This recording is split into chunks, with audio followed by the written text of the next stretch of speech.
Bon, on est allé voir l'Odyssée au ciné et on a kiffé. Grave. Attention, cette vidéo contient de potentiels spoilers. Non mais ça va, tout le monde sait que l'Odyssée ça raconte le retour d'Ulysse chez lui après la victoire des Grecs lors de la guerre de Troie. Oui c'est vrai, mais le film reste une adaptation, avec quelques surprises. D'ailleurs, on va parler d'un choix intéressant de Christopher Nolan.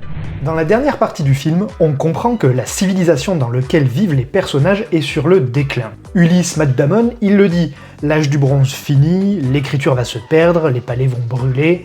Tout ça, c'est une référence au contexte historique de la fin de la période mycénienne. La période quoi ? Du XVIe au XIIIe siècle avant notre ère, une civilisation se développe en Grèce. Des rois à la tête de palais-forteresses, de grandes tombes à coupoles, un artisanat de luxe et une bureaucratie dense. Le tout avec une unité culturelle et peut-être politique. C'est le monde mycénien, du nom du site de Mycène. On parle aussi d'âge du bronze récent. Donc c'est à cette période que ça se passe l'Odyssée. C'est plus compliqué que ça. En tout cas, on le croyait jusque dans les années 50. Les Grecs, eux, croyaient à l'existence d'un âge des héros, des ancêtres qui avaient disparu après les retours désastreux de la guerre de Troie. On sait que vers 1200 avant notre ère, une série de destructions ravage l'est de la Méditerranée et touche le monde mycénien.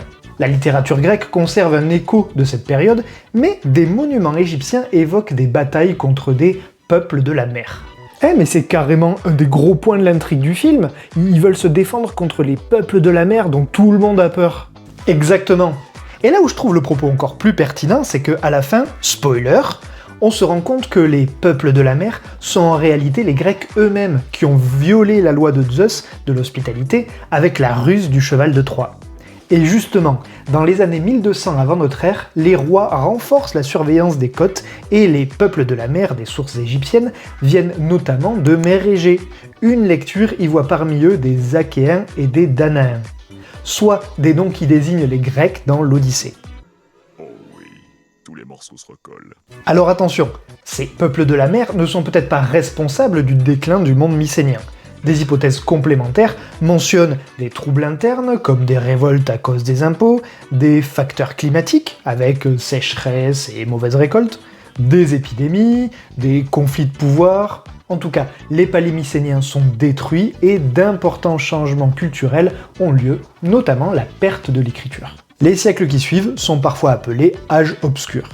Ouais, en gros, c'est la même. Oui, en gros. Dans son œuvre, Christopher Nolan, il raccroche le mythe de l'Odyssée à la fin de la civilisation mycénienne d'une façon que je trouve plutôt habile. Ça donne un peu plus d'enjeu à ce qui se passe après la guerre de Troie, tout en titillant les amateurs d'histoire.